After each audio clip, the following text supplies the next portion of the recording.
I have 7 o'clock on my phone, but my iPad is not updating for some reason. So I will call the meeting to order. Please join me for the pledge of allegiance. Pledge allegiance to the flag of the United States of America and to the republic for which it stands, one nation, under God, indivisible, with liberty and justice for all. All right. Can I get a motion to approve the agenda, please? I'll make a motion to approve the agenda. I'll second. Motion by Councilmember Henry and a second by Councilmember McKnight. Any further discussion? All those in favor say aye. Aye. Opposed, same sign. Motion passes. All right. Community comment for anything that is not on tonight's agenda. Going once, going twice. All right. I will assume you all are here for one of the items we're about to get to here. No presentations and reports, but we do have a public hearing, which is our 2022 Truth and Taxation public hearing. Let's see. So I will open the public hearing and then hand off to Brent. Yep, if we could just get the presentation up.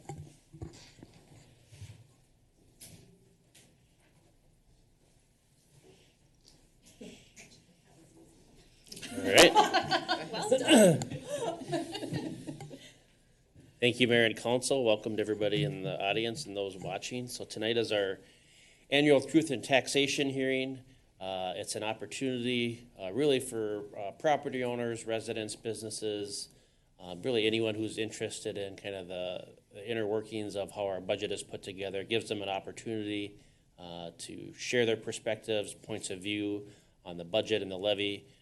From a process standpoint, truth and taxation statements were sent out, in essence, the proposed budget and levy impact to property owners within the last few weeks. They were notified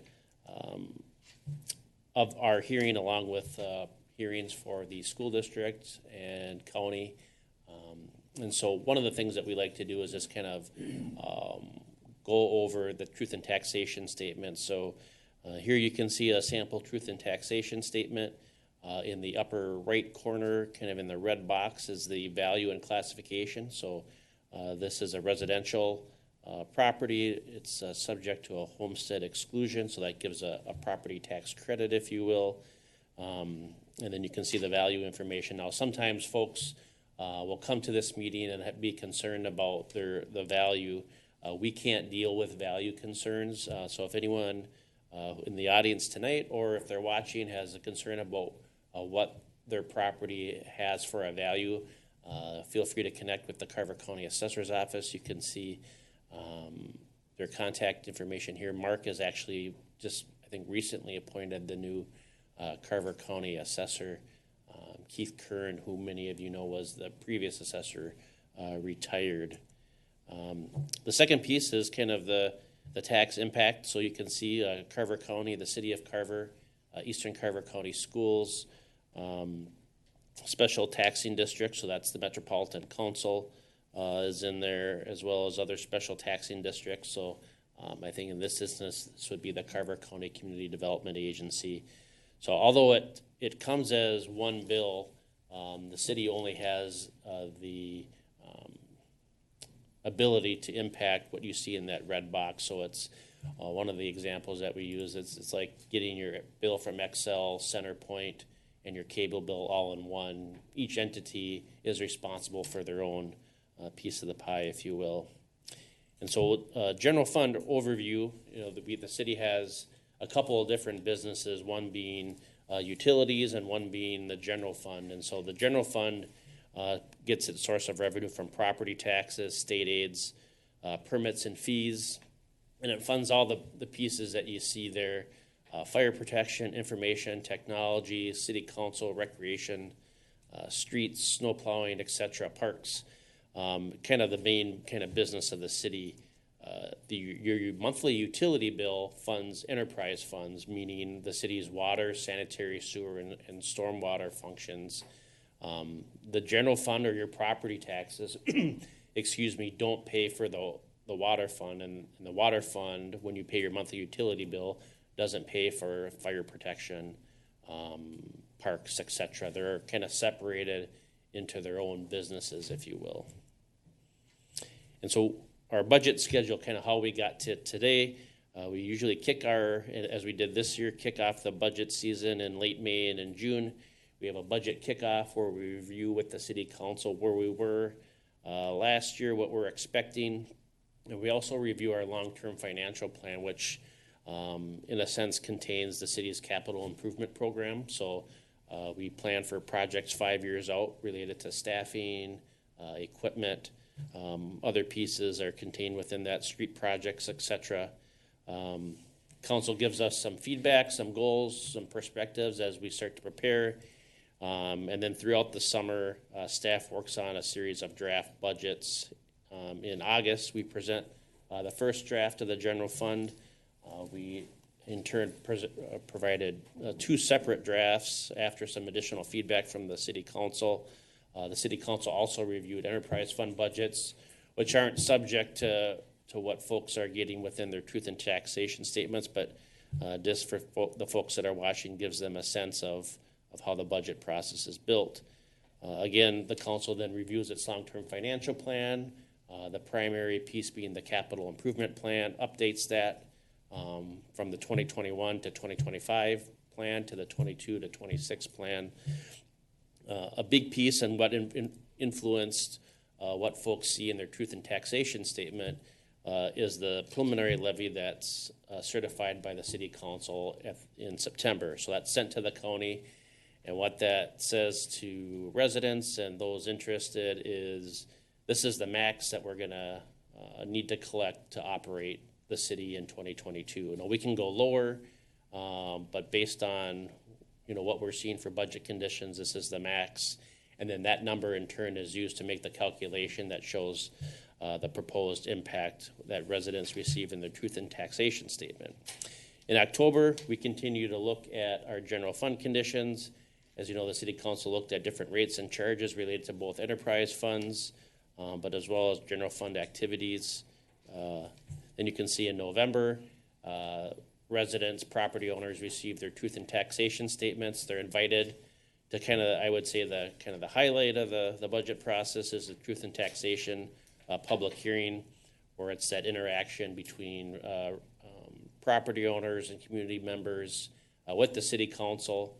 The city council takes in that feedback, and then at your last meeting, which is at your next council meeting on the 20th, you take that information and you consider adoption of a final tax levy and budget. One of the pieces that have really talked about considerably is property taxes aren't the only kind of mechanism for funding, and the city of Carver is in a unique situation. And this shows kind of county-wide, but metro-wide, the cities that have no franchise fees in the metro is probably not much greater than what you see at that list here. And for those of you that aren't familiar with what franchise fees are, they're a imposed fee from a city to a utility that the utility passes along to the user. So it could be $2 a month or a certain percentage of the bill, but that in turn then is given to the city, and some cities fund trails, some cities fund street projects. There's kind of a multitude of things. About 2 years ago, the city of Carver looked into adopting franchise fees, got some engagement from residents, and elected not to do that. And that comes in later to when we start talking about street maintenance. There was a choice made by the city council to refrain from using franchise fees to fund pavement management and to fund it using general fund dollars. So what you'll see later on in the budget presentation is an additional $100,000 within the general fund going towards pavement management, where other cities are using these franchise fees as a different funding mechanism. So looking at kind of value, a lot of what we do is based on the value or the tax value in the community. So the levy that the city says that they need, or the tax levy, the amount of money, is divided into the overall value of the community and then split. And so you essentially pay for your portion based on the value of your home or business.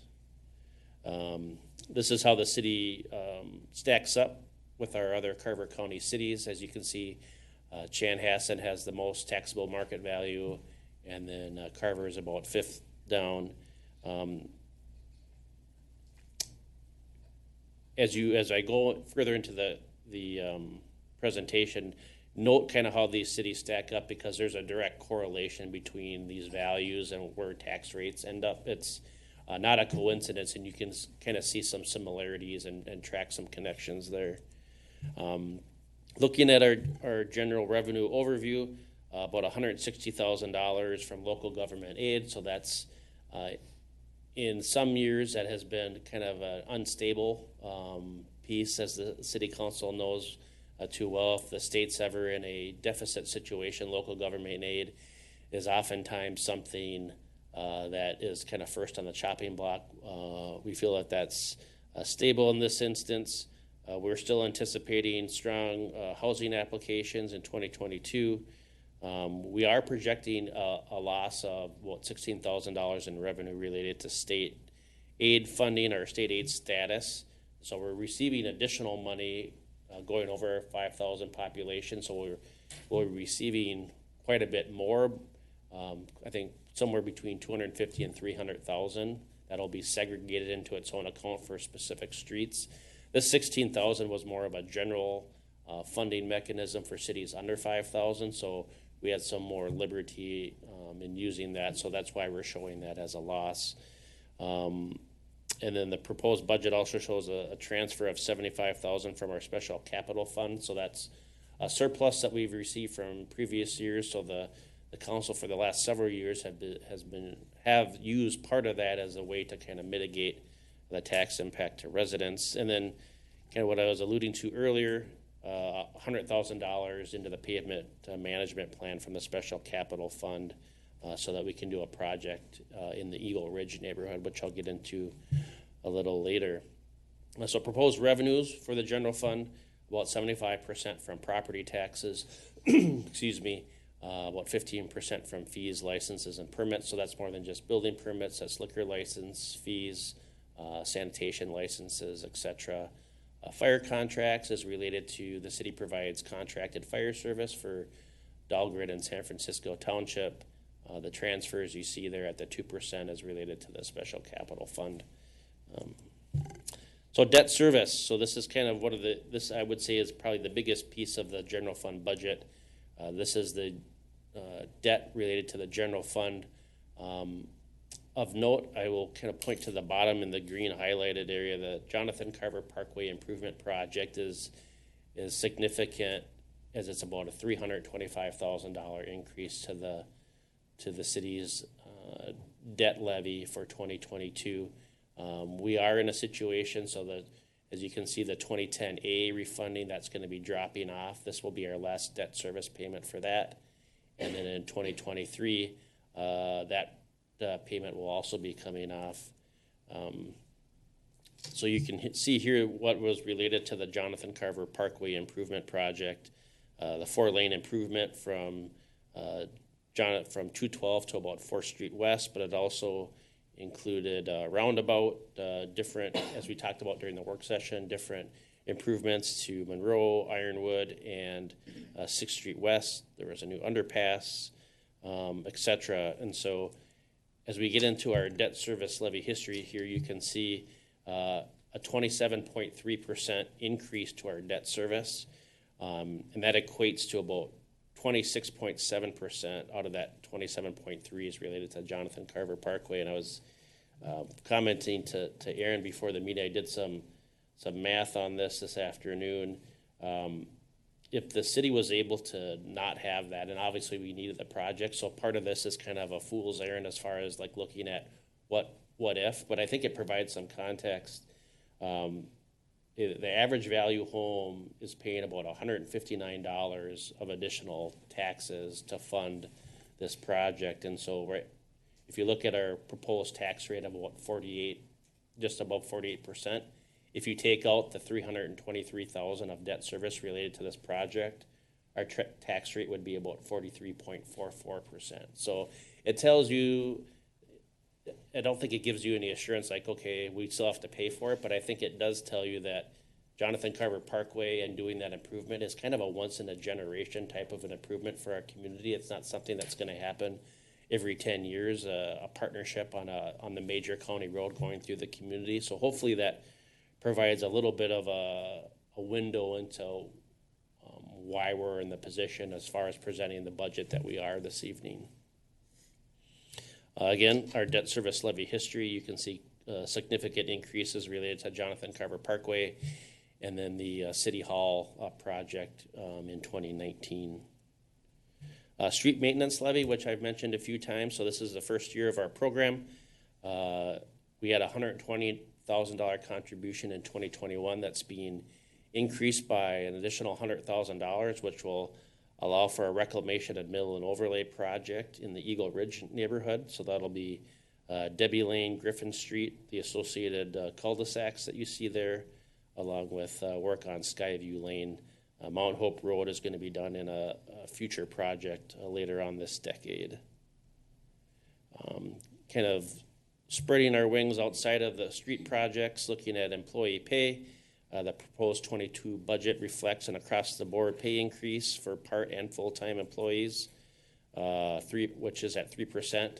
The 3% was negotiated and is contained within the city's new collective bargaining agreement, which will start January 1st of 2022, which includes administration, community development, the fire department, and public services department.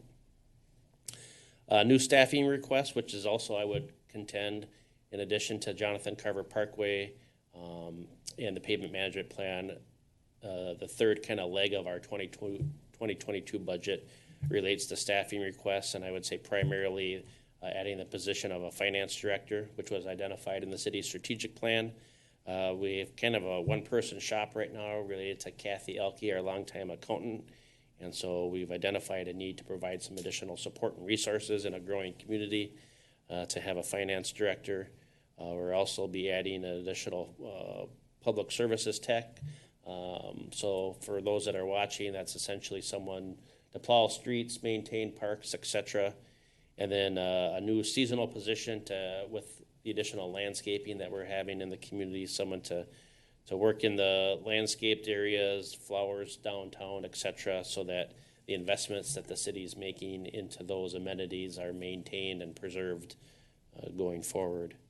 Then just kind of an expenditure spotlight. So I will note, like on the finance director and some of the public services tech 3 position, these are general fund portions, so I don't want to contend that the finance director is just going to be $57,000. There are portions contained within that are prorated out to the enterprise funds for the work that position does to help those funds. But just kind of a spotlight all the way from the street maintenance fund down to special events, farmers market, seasonal grounds. Again, I give you a snapshot of what's contained within the general fund budget. General fund overview here, you can see kind of a department listing, kind of highlighted by debt service or the loan payments at just above 27% increase. You will notice a decrease in public services. That's primarily based on kind of an accounting strategy where we're pulling the pavement management plan into a street maintenance fund. And so in previous years, pavement management was contained into the public services department budget. So we're just moving that away so that money is preserved and used exclusively for street maintenance projects. And so that's why you see a deficit there. It doesn't necessarily mean that spending is going down in that area. And then here, kind of a snapshot of our entire general fund. As you can see, 33% in in debt service, and then with public services following at 17%, all the way down to the street maintenance fund at 5%. Our general levy history, and again, this is another piece, not necessarily spending less, just moving that street maintenance fund money out of the, general levy money. So it's not necessarily representative of a less of a levy. It's just moving it over to that separate street maintenance account. And then again, our general levy history for the last several years. And then kind of one of our more significant slides is kind of a proposal of where we're at for levy. So you can see the general levy number, debt service levy number, and the street maintenance levy number are the the three significant pieces that make up the total levy. And so we, in the case of the debt service levy, we actually itemize each bond issue out and say what the debt service payment is to the county. And then we'll have the general levy and the street maintenance levy in addition to those itemized bond issuances, so that $3,604,550 ends up being our total levy. It's an increase of just under $385,000 from 2021 for just under 12% or 11.9% change from 2021. Excuse me. So looking at, tax impact, we did a series of slides and to show kind of what an average value home. So our average value home is about $328,500. And so looking at what they paid for city taxes, again, that's not county school, so a lot of folks look at that bottom line. This is that red rectangle that we had in that previous slide. A typical home at $328,500 would have paid about $1,453 in city property taxes in 2021. When you apply that to what they'd pay in 2022 using that proposed levy and budget, it would increase to $1,549 or a $96 increase. Now, as you know, looking at your property tax statement over time, the value of your home increases, and on average, a home in the city of Carver went up by about 2.15%. Now, there will be homes that have a value that goes less, that'll stay the same, or if someone did a basement finish or a bathroom remodel, etc., the value might have gone up. And so there's a whole series of conditions that might have your value be different. Sometimes a whole neighborhood, their value goes up based on home sales that the county is tracking within that neighborhood. So this can be a variable, but using the average rate that the county gave us, that home would be paying $1,586 for a $133 increase. And so looking at kind of how we stack up, these are preliminary city tax rates throughout the county. Now, if you think back to that previous slide of looking at taxable market values, you can see that, the three highest communities, Chaska, Victoria, and Chanhassen, are kind of right in line. Waconia, I think, was in the top four as well. And so this isn't a pro or a con, obviously. I think I can speak for the council that you're always wanting to kind of lessen that tax rate, but we are aligning with what our taxable market value is, if that's something that you want to figure in. And then looking at our peer cities, so we use a peer city group. This is final tax rates. We don't have information for their preliminary, but these are the cities that we use when we look at employee wages, water and sewer bills, and so and they have kind of similar characteristics as far as geography and population to the city of Carver. So you can see where we stack up there as well.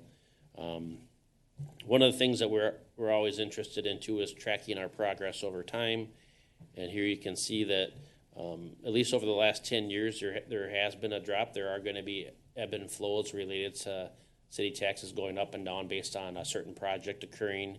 But at least looking at this snapshot, somewhat of a positive indication that over the last 10 years, city taxes have dropped by about 15%. Still plenty of work left to do. And then this is a slide that's usually helpful in looking at kind of how we stack up. This is a cross section of the tax impact. So not every, like I alluded to earlier, not every home is going to go up that 2.15%. And so on that far right column, you can see the different changes in value that a home's experienced. Nobody went down, but we had homes that increased by less than 1% all the way to homes that increased by 7%. I've talked to folks anecdotally that they've had double-digit market value changes to their home. So the second column from the right shows that. Mr. Mayor, can I ask a question? Yeah. You said how none of the homes went down. How do we get that information directly from the county, or? None of the homes that I found in doing this research went down. I'm sure well, I'm not sure. There's likely to be homes that had a decrease in value. I'm just not aware of them. Okay. But, we have probably over 1,000 parcels or more. I'm sure, some of them went down, but I don't know that for certain. Okay, thank you. And then as you can see, the city property tax change in that kind of highlighter yellow, with different values of homes, you can kind of see the corresponding impact. And then one of the other slides that we like to do is thinking of the city services as a monthly bill, just like you'd get from your electric provider, your natural gas provider, looking at city services in the form of a monthly bill. Again, not your utility bill, which is kind of our separate business, but for fire protection, et cetera, sheriff's office, planning, street plowing, parks, et cetera. On an average value home, it ends up being about $129 a month. So with that concludes my presentation. I will give it back to the mayor to get comments from the public or any questions from the council. All right, thank you, Brent. If anyone has comments, this is the time to come up. Anyone providing comments should come up to the microphone and state their name and address for the record. After all public comments are received, if there are any, the public hearing will be closed. No further comments on this issue will be received in this meeting. So, looks like you're ready. Come on up. Now's the time. Am I the only one? It's got to be somebody. Okay. Okay, just sit down here. Please. Okay, thank you.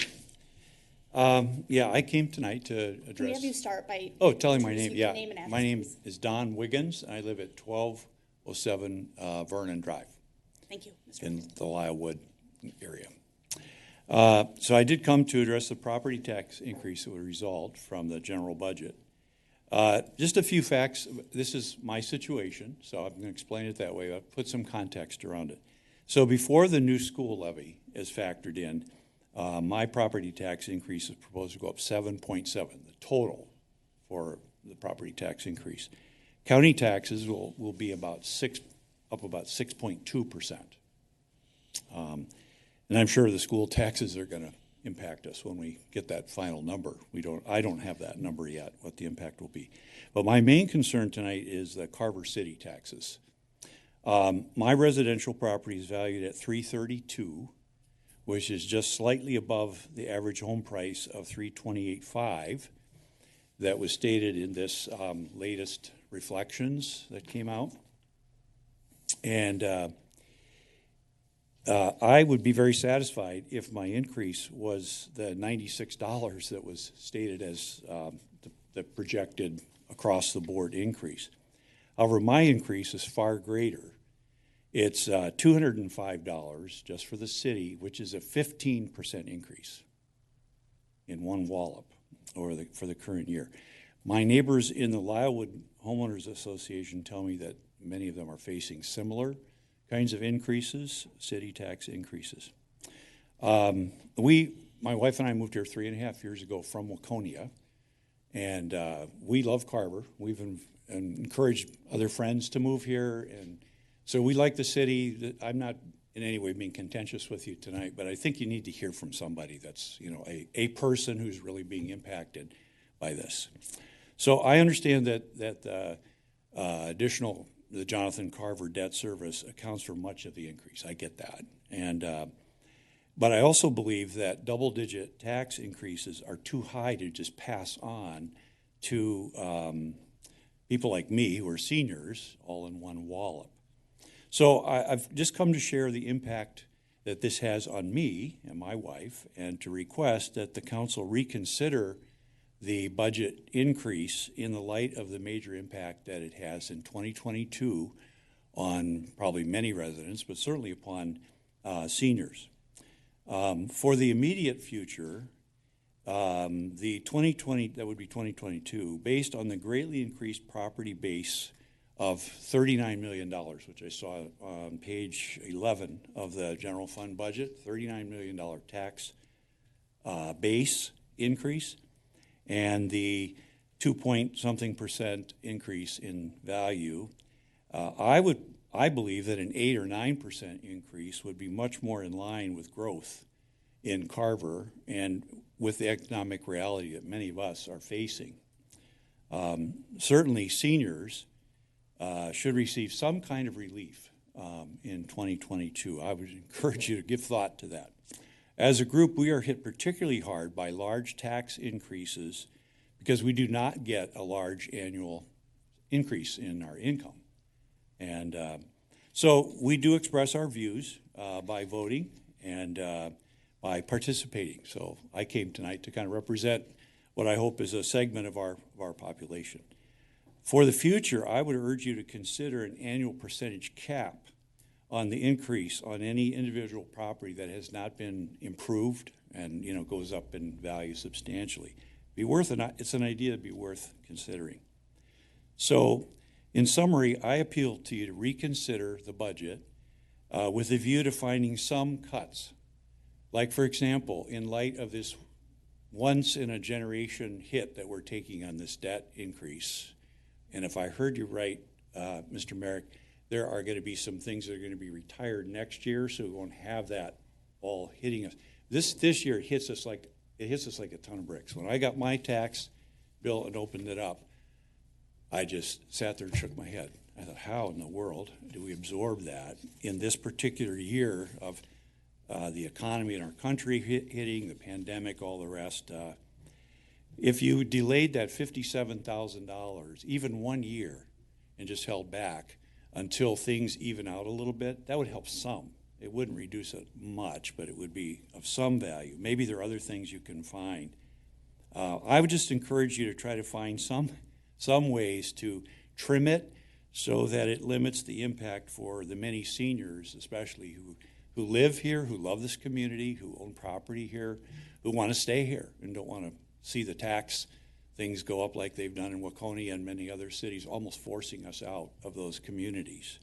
So that's my comment to you and my encouragement and some ideas just to throw your way, and would ask that you give consideration to them. So thank you for the opportunity to share that with you. Thank you, Mr. Wiggins. Appreciate your thoughts. You coming tonight.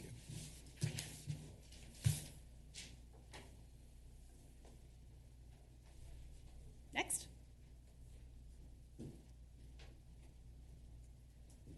So I'm in the same neighborhood. I'm Kelly Buckentine. I live at 1601 Sumac Circle. And if I understood Mr. Merrick, the way that this line is calculated is based on the estimated market value, correct? Okay.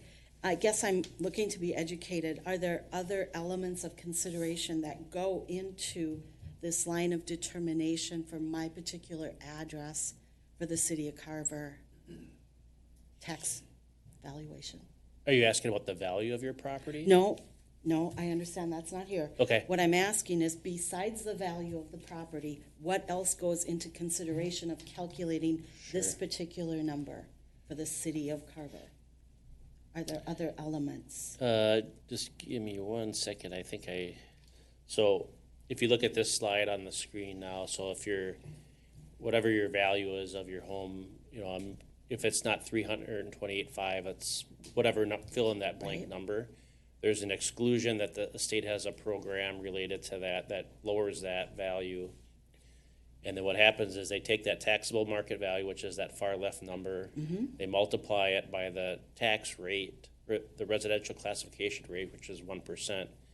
They get to that number, that 3208, so that number would be specific to yours. Right. The city's tax rate is based on taking what we need for a levy and dividing it into all the property values in the community. So here's where my disconnect is, so help me understand this. My city of Carver tax went up 15.5% as well. That's double digit, and it's more than double of what my value went up. So like Mr. Wiggins, that's a huge pill to swallow in 1 year. Yep. So I'll let the council, or can you talk about like the impact? I would say in looking at, because I took a look at Mr. Wiggins' property taxes, and I took a look, and just kind of, if you're in the kind of the same neighborhood, I think the itemization in round numbers is essentially like the city property tax, I think, is around 7 or 8%, and then the value is probably around 7%. Right. Is that based on this letter, 6.6% for the $300,000 plus home, whatever, Yep. 328. Mine's much less than that. Right, what I'm saying is it's probably a factor of like the city property taxes have gone up. And then because your value has gone up, because of the formula that's used, your share of the pie or your piece of the pie goes up, because as your value goes up, then you end up having to pay more based on how the property tax system works. So it's a little bit of both, if that makes sense. So what I'm not understanding is, I get if a home is 328 and their increase is 6.6%, so my home went up, but why is my increase 15.5%? Because it's not directly, it's only part of it.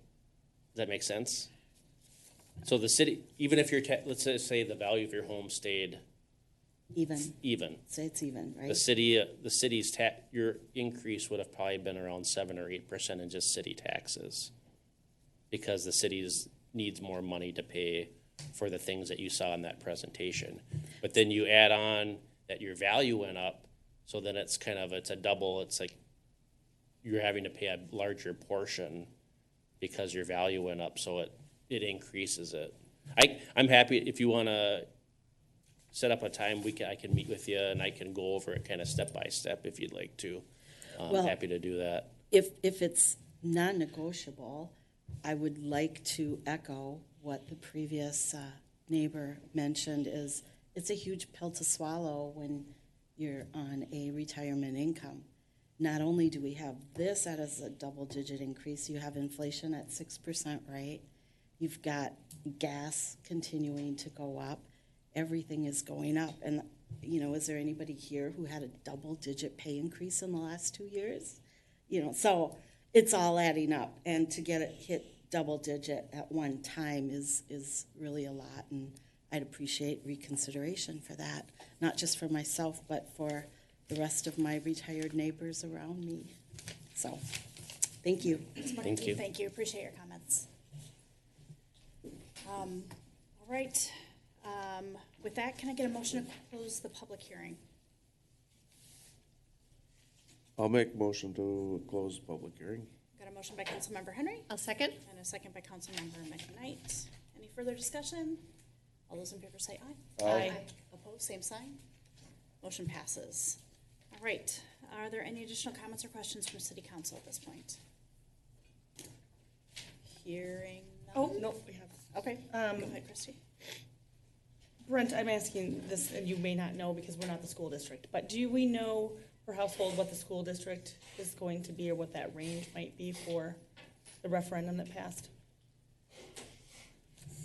It's out there. I just don't know Okay. what it is off the top of my head. Okay, I didn't expect that you would, but I thought when I came.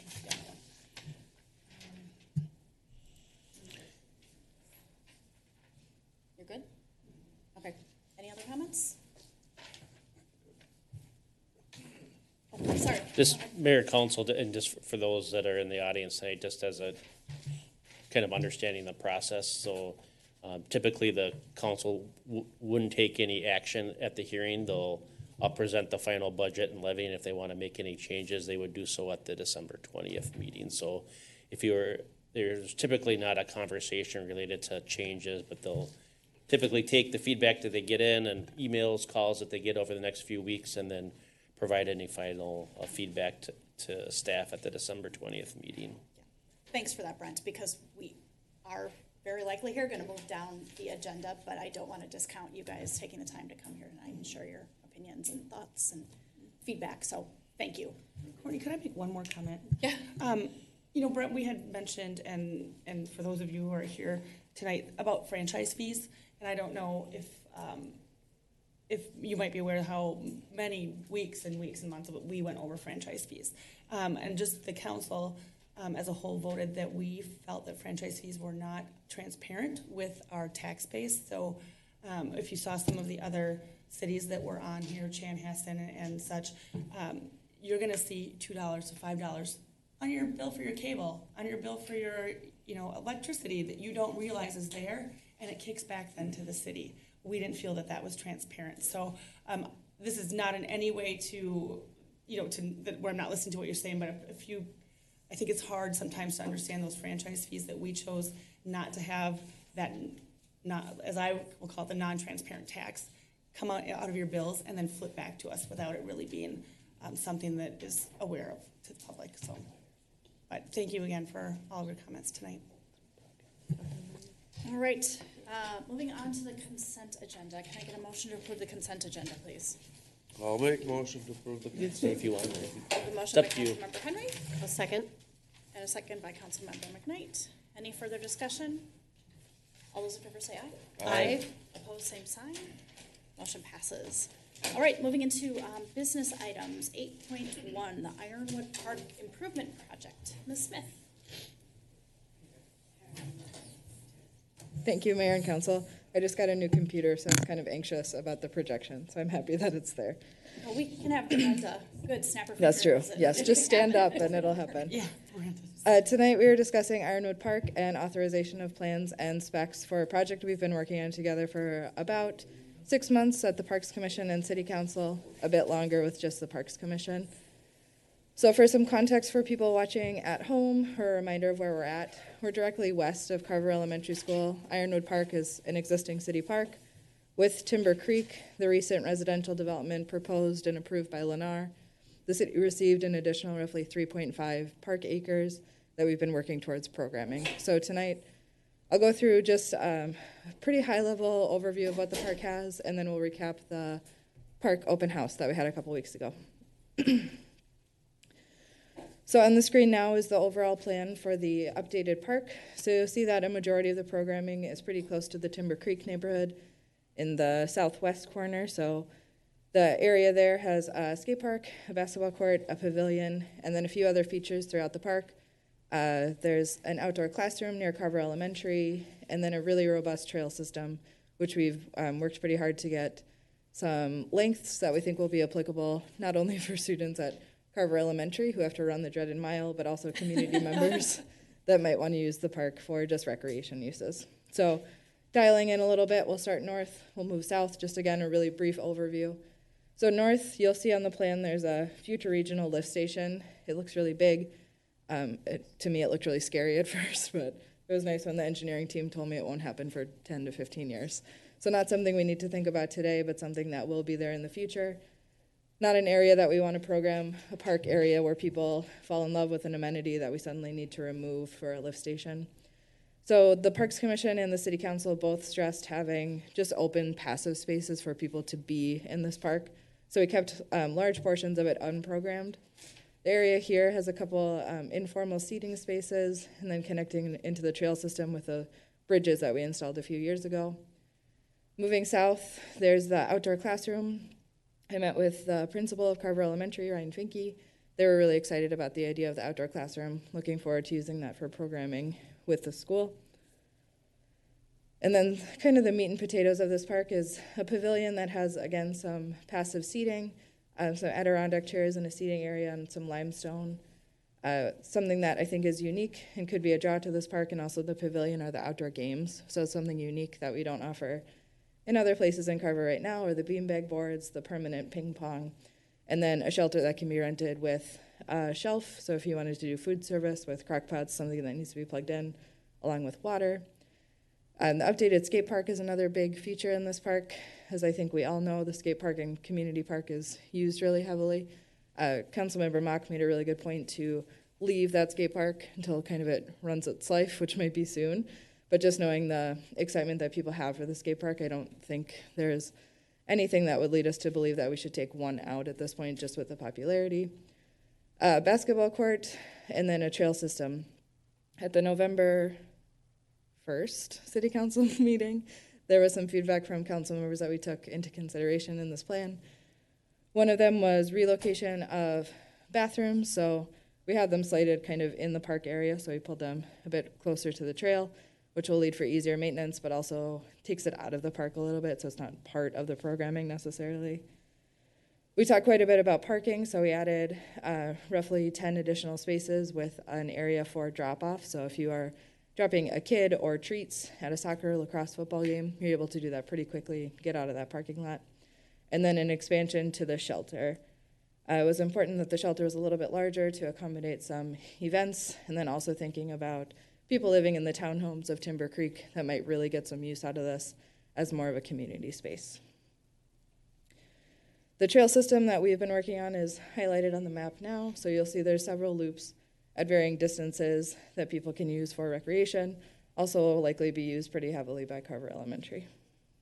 Something else to note, we are programming quite a bit of wayfinding into this park. So an initiative we have, I think starting with the JCP project, that it became really important that we start to brand and look a certain way for the city of Carver. So we have some wayfinding here, so it'll be in the form of maps, so the larger trail system throughout town, but also just this park. We held an open house on November 17th. We had 9 residents attend. Quite a few residents had a desire for pickleball, which I think most cities are hearing right now. It's a really popular sport, which is exciting. So at that point, we do have a multi-court slated for Olson Park. So Copper Hills neighborhood next to Carver Crossing. There is just a multi-court slated there, so that could accommodate pickleball, along with courts available in Community Park. And then we had a few residents in Copper Hills that spoke quite a bit about lighting along Ironwood Drive and throughout the park. I thought they were going to go one direction, saying we don't want lighting, keep our backyards dark.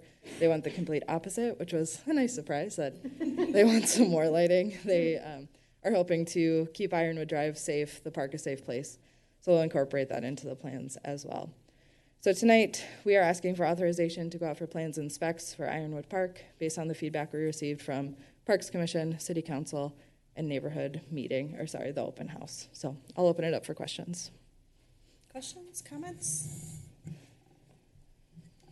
Or a motion if we're ready? I don't have any questions. Aaron answered them all. I'll make a motion to authorize the preparation of plans and specs for Ironwood Park. We have a motion by Councilmember Mock I'll second. and a second by Councilmember McKnight. Any further discussion? All those in favor say aye. Aye. Opposed, same sign. Motion passes. All right. Thank you. Thank you, Aaron. 8.2, the plowing and ice control policy. Mr. Shell, good evening. Good evening, Mayor and Council. How are you? Is everyone? Good. How are you? Good.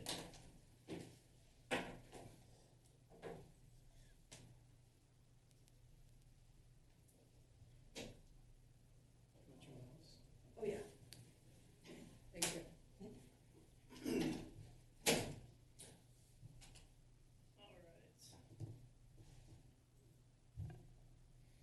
So, at our last meeting, we did just kind of our work session. We did a review and discussion of the snowplow policy. So tonight, we're gonna review it and discuss it again, and then I'll be asking for council to adopt the policy. The policy was last reviewed in 2013, so since then, there's been a little bit of development in town, and we just wanted to define some of those walk zone trails and collectors and basically all the new neighborhoods and trails in town. But also what happens before the storm or snow event, the call-out procedure, the snow event priorities, the equipment used, hours of operation, and our expectations. Hey, John, Yeah. is there a mic on? Turn it off. No, I did. It's not on there. There you go. Oh, okay. Thank you. So as I was preparing this presentation, I was thinking of some clever quotes or poems, and I noticed this one by Par Wen. She's a contemporary poet. She loved the snowstorm until she was caught in one, and I think that's very true. You love the snow until you really have to travel in it, and that is the goal of Public Services Department, that we provide residents with safe travel on the city streets. And then Tim Allen stated, "Winter forms our character and brings out our best." And I truly believe that that is the Public Services, attention to detail. And you think about all the pieces that have to be working and synchronized in order to plow a full city curb to curb in a matter of, 8 to 12 hours once that snow event has stopped. And I give our team a lot of credit. They do a wonderful job. So pre-treatment, what happens before the storm? In 2019, the city of Carver purchased a brine making machine We can store about, it's a little over 2,000 gallons on site. And if the reason that we spray the brine on the road is to prevent that snow or ice from adhering to the road surface. So once the snow or ice is packed to the road surface, mechanically it's very challenging to get off of the pavement, but then you have to add more chemical to melt the ice and get down to bare pavement. And the brine solution is exactly 23.3% salt solution. It's just salt and water. At that specific percentage, it reduces the freezing point of the water down to roughly 10 degrees. So normal call-out procedures when do we actually have people getting in equipment and hitting the roads? During normal working hours, city staff will monitor roads and weather conditions and make that call. Evenings and weekends, when we are physically not in town, we utilize the Carver County Emergency Management System. We get a notification, and then we call in staff. So a typical snow event, there's really two portions of a snow event: when it's actually snowing, and then once the snow has stopped. So when it is snowing, our main focus is emergency routes, hills, curves, collectors, just making sure that people can get home and that emergency services don't have to drive too far on an unplowed street. The timing of that snow event, we also take into consideration the walk zone trails and Carver Station, and obviously any business going on at City Hall. Once the event stops, then we transition down, just kind of down our priority list. We'll hit all streets, curb to curb, finish up the remaining trails, work on any city property or parking lots, and then finish up with ice rinks.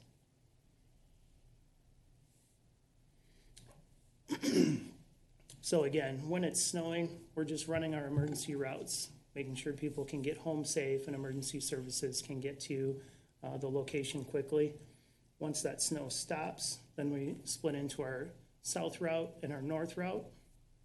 And just a reminder for the council, March 1st, we did approve the purchase of a third dump truck with snowplow accessories. We just call it the plow truck, and that would incorporate a west route into our plan.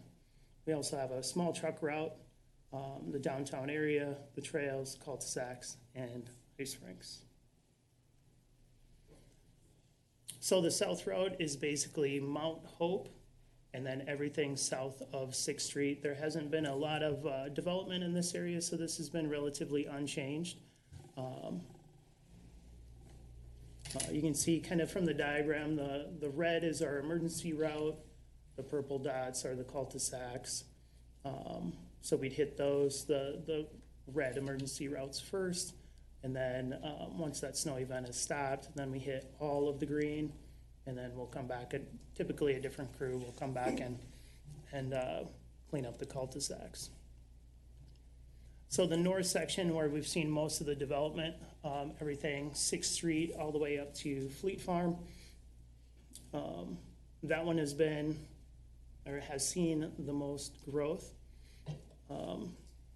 So that would be everything, 6th Street, Dahlgren, north all the way up to Fleet Farm.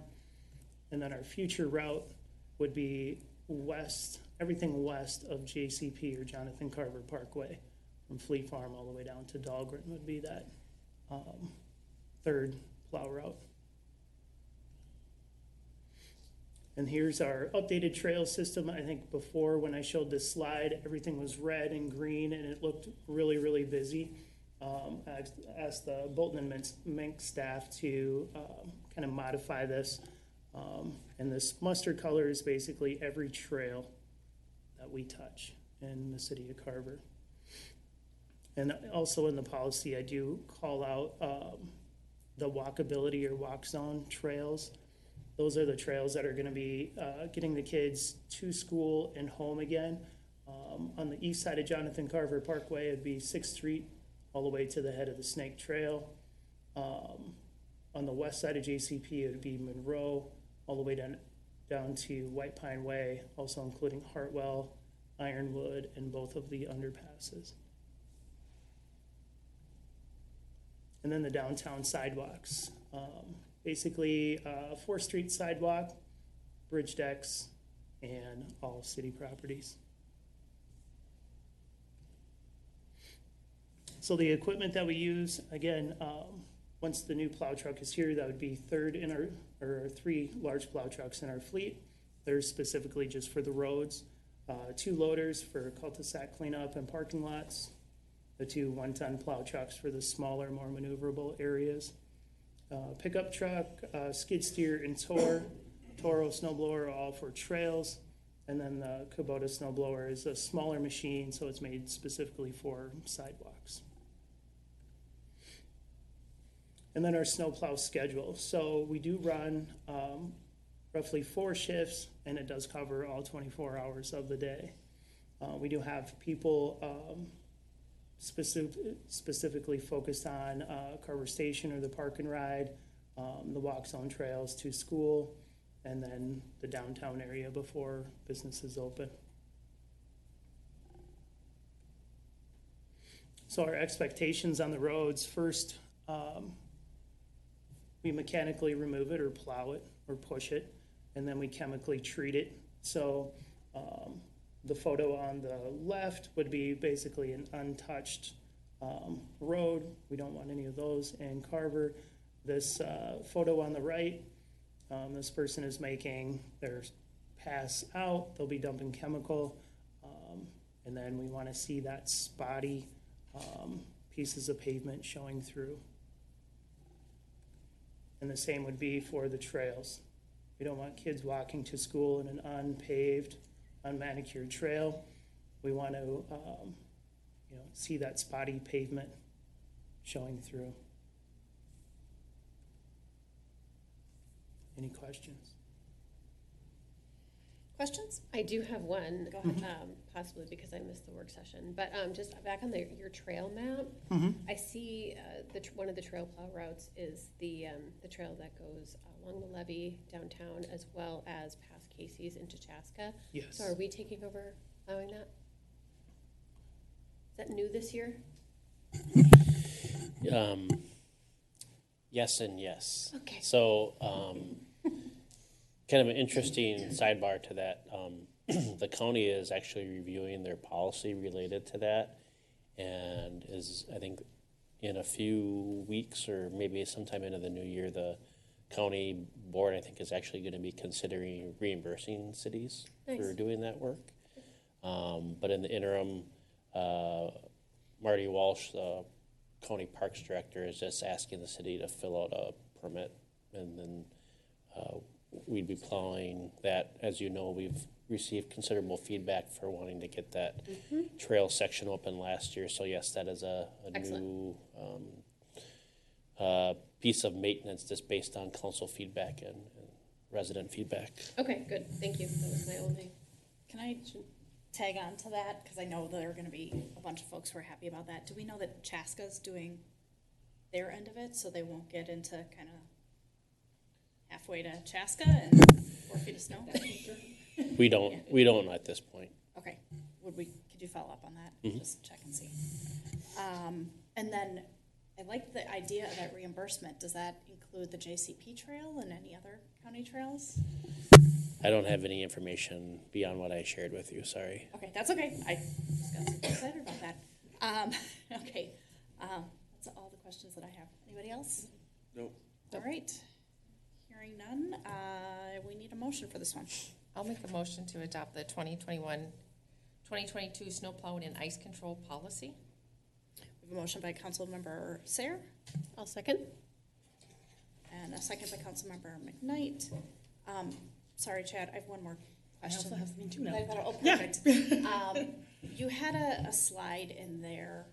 It was, sorry. No, that's all right. Slide number 5, where you kind of talked about the priority of what items get done. And I'm just wondering, are there items on there that, I remember that there was some chatter last year when the ice rink didn't get plowed and it was a long weekend or whatever. Is there a cutoff line there of what you will stay and do and make sure, like work overtime and make sure it's done versus like things like, and I get it, like an ice rink that is not health or safety related. Folks don't need it cleared in order to get to school, work, or the grocery store. Is there a cutoff line here, or items that folks don't stay extra or come in special for? Does that make sense? Yes, absolutely. When we do like parking lots at Carver Station, we'll plow enough to have space for, everybody using that, and then we'll come back later and clean up next day. We typically could wait on cul-de-sac cleanup when the snow is piled right in the middle. We do like to have all the streets done, trails done, sidewalks done. Ice rinks are kind of that. We're not going to stay unless it's the Monday through Friday, and that's our next shift. Great. Right. Okay. So the nice to haves are I hear you saying the cul-de-sacs and the ice rinks. Everything else generally gets done kind of on that first sweep. Yes. Okay. Thank you. So the title you have for this is 2021, 2022. Is it your intention to come back every year and have this reviewed? Or can we remove the numbers so that it can be reviewed as necessary? Is this I don't know what you're referring to, but I think it's just the date that it was adopted is typically what we put on the policy. Because it says motion to adopt the 2021, 2022 snow plowing. So in my mind, that says it's good for those years. Oh, yeah, I think you can remove that. Okay, because I don't think if this looks good, we don't need to look at it next year too. Okay. Agreed. Okay. We do have a motion and a second. So with the name change, would we need to reframe the motion then? No, we'll just make the change.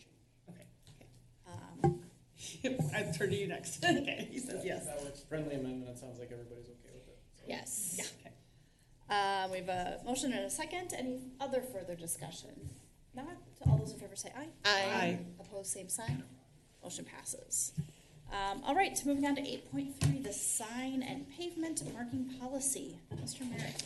Thank you, Mayor and Council. So this is something that we've reviewed for some time, and the council looked at your previous work session. So it's related to the street sign and pavement marking policy. We receive a number of comments. There's actually comments, but the questions, concerns related to placement of street signs and pavement markings or crosswalks.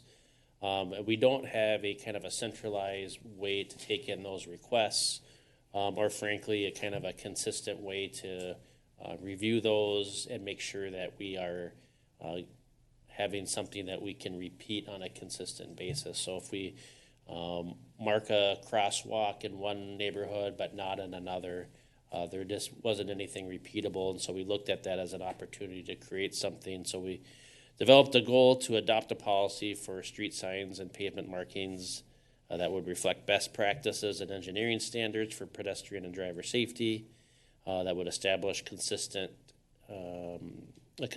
process and database for residents to make requests and for staff to evaluate those requests. And so the policy that we're proposing tonight would be administered by the city engineer with support from the rest of our team as needed. Creates an official request form that someone can document that concern. One of the things that I really like about it is it provides an opportunity to provide information to support that request. I think all of us, myself included, have been in a position where something happens to you at a certain intersection, or you're driving somewhere, and because of that one incident, you feel compelled to, like, there should really be a sign there, but it's just because there happened to be a really bad driver also in that location and someone was careless.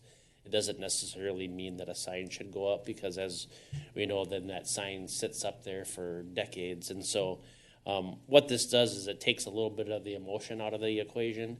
The person is able to put that request into Dan, provide maybe examples, not just in one instance, but several instances, maybe a time of day that certain issues are happening. But we also, the policy focuses on other strategies other than signs. So I listed a couple of examples. We could do tree trimming at an intersection where maybe the sight triangle isn't clear. So if you're looking and you see like a shrub or a tree limb in an area where that could be trimmed, looking at enhanced patrol, neighborhood outreach, where we could maybe do a newsletter. The policy also puts out policy positions on certain types of signs. So specifically children at play signs and slow children signs and similar would be prohibited going forward. Also have standards that are kind of baked into the policy related to crosswalk placement. And there's some standards related to that from MnDOT. Then at the work session, the council requested the opportunity to take action on the possible removal of our existing children at play and slow children signs in the city. I think kind of just an estimate based on public services driving around, there is about a half a dozen or so. There could be more. So in your packet, there is a motion where you could potentially take those signs out beginning May 1st. We would do a newsletter insert should you choose to move forward with that, just notifying the community that we'd be taking those out in the spring of the year. Again, that's just based on the feedback that we got at the last work session. So happy to answer questions on the policy in general or any specific items. Questions, comments? I have questions. Go ahead. In addition to communicating that in the article, newsletter article this spring, that they'll be removed, will the article also include the steps to take if somebody wants to request one? Request a sign. We won't be putting those out any longer, Lori. So if somebody requests one, it's just a straight up no. Correct. Right, If okay. by the council adopting the policy, you'd be saying you're not gonna, staff wouldn't approve those based on the council directive. Hey, Lori, I was just gonna mention, because Yeah. you weren't here the last Right, one. yeah. Some I of the watched some discussion of it, we but I had. kind of wasn't really clear. Yeah, some of the I wanna- discussion we had is that once they go up, nobody monitors them. They can be Right. for 20 years, Yeah. and no children could be living Okay. there. So Yeah.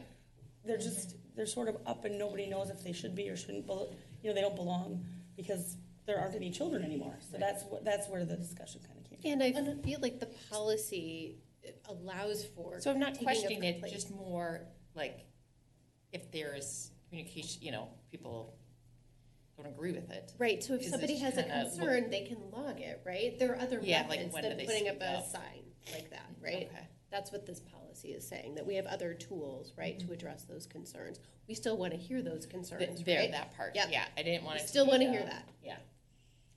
We took the signs out, but more. We took the signs out if you have a concern, or like, is Yeah. there?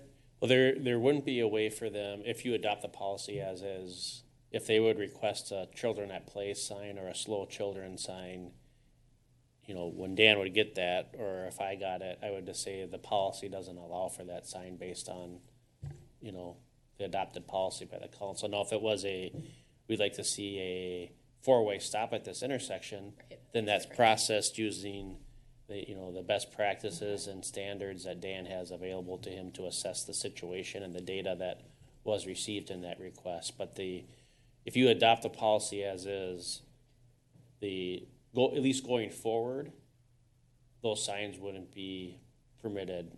Now, you could take a separate action and say, not only are we going to adopt that and say going forward, but you're going to remove the existing ones. That would be a separate action.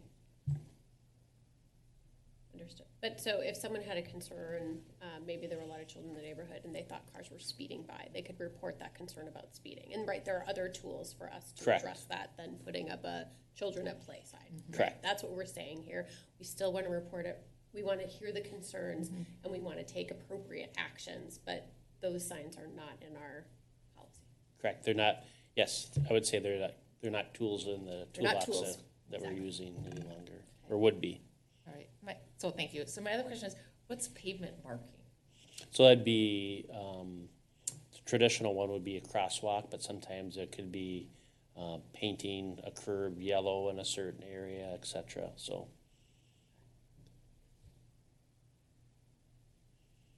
Anything else?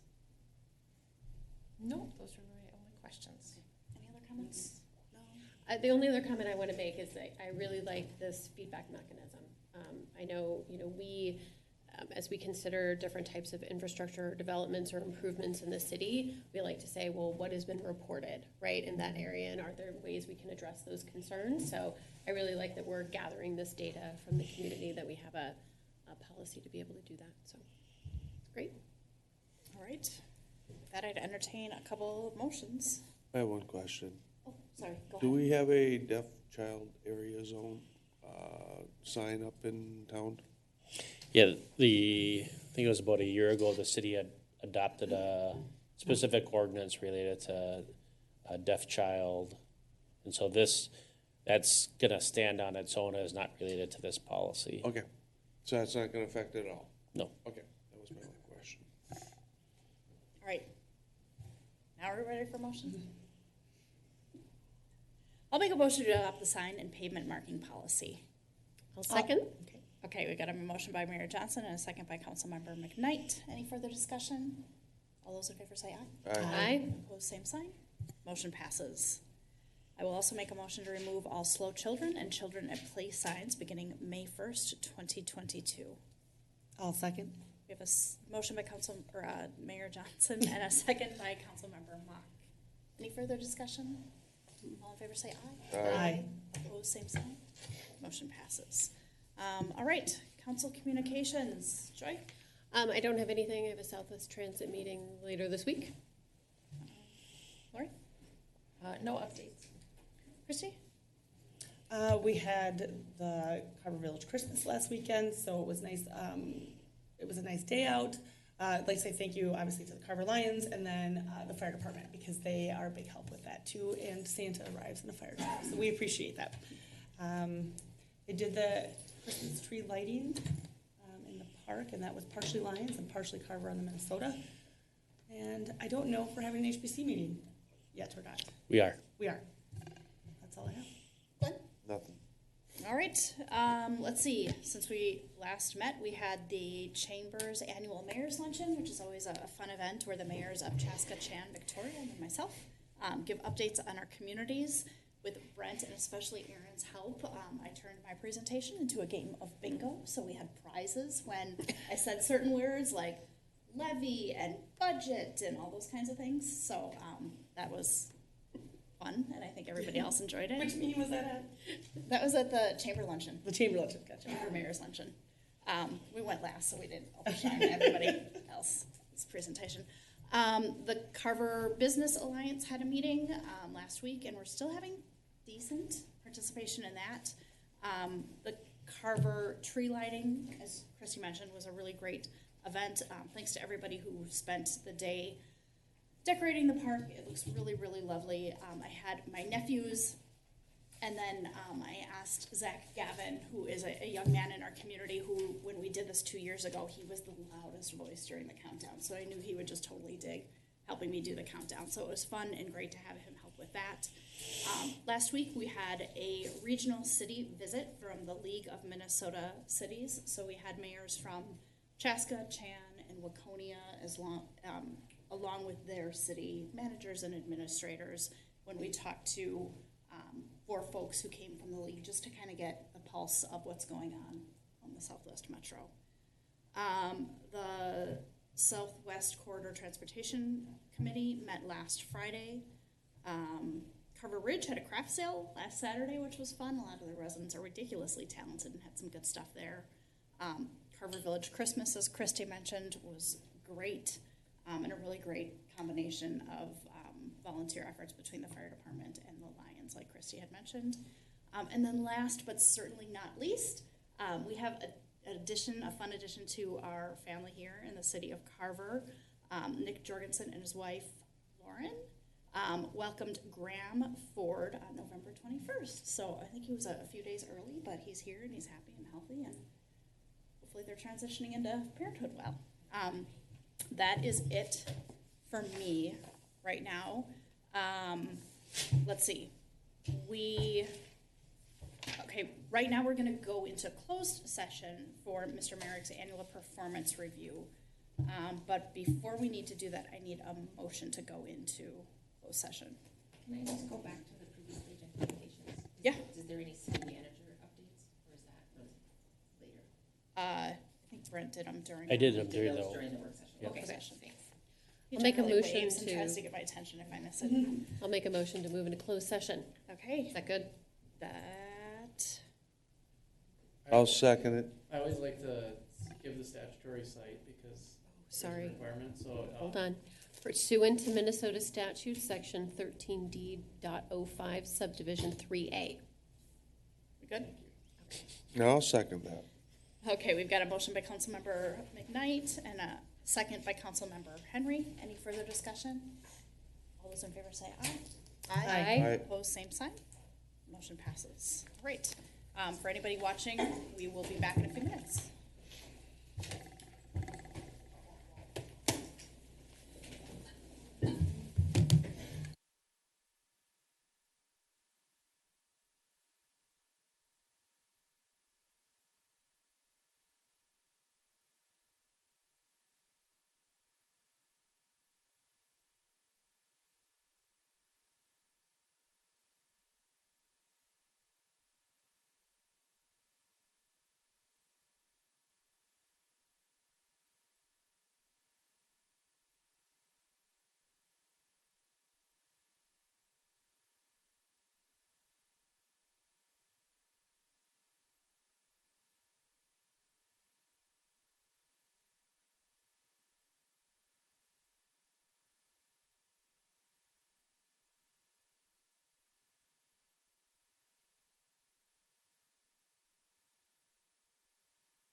But it's a little warmer You should here. probably It feels adjust not as warm as it used adjust to those be. in that room, because whoever gets to sit in that seat is gonna have really dry eyes. Okay, it looks like we are back because the on-air light is on. Correct. All right, we are back, so we're at item 10.1, the summary review. We all just went and did Mr. Merrick's annual performance review in a closed session. Just providing a quick summary of his performance review, I think we're all really happy with Brent. He's been a huge asset to the city of Carver, and there were a number of different areas that we went through, and he received really, really, really high marks in all those. So I think that's all I have to say about that, unless anyone else has anything else to add. I would like to just add one thing and say, I believe it was Joy who brought this up during that, but during the whole COVID-19 shutdown and everything, we had to make a lot of changes and make them quickly. And I know Joy mentioned it, but I think I want to say something too about it, because it was just, we knew what was happening. You had all of what statute we could do, how we could do it, and then just the logistics of getting this room able to project that so that people at home could watch. So I just want to thank you. And then also with staff. I mean, we had staff who started working some hybrid models of coming into the office and being out and having to put all of that together to make that work too was really great. So thank you for all of your work over that time period. Thank you. Thank you. All right, with that, I'll entertain a motion to adjourn. I'll make a motion to adjourn. We have a motion by Councilmember Henry I'll second. and a second by Councilmember McKnight. All those in favor say aye. Aye. Opposed, same sign. Motion passes. Good evening.